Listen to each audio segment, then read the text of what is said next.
అరే అనిల్, ఒక 500 ఉంటే ఎవరా? ఇంకా జీతం పడలేదు, పడంగానే ఇచ్చేస్తా.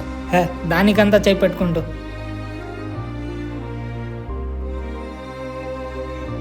తీసుకో, సరిపోద్దా?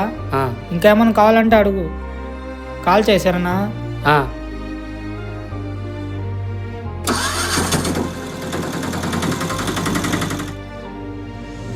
అరే తీసుకోరా.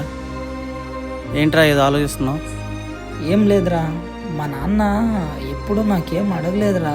ఈరోజు డబ్బులు లేవని అడిగారా, అదే తిరుగుతుంది. అతనికి నాకు అస్సలు పడదురా.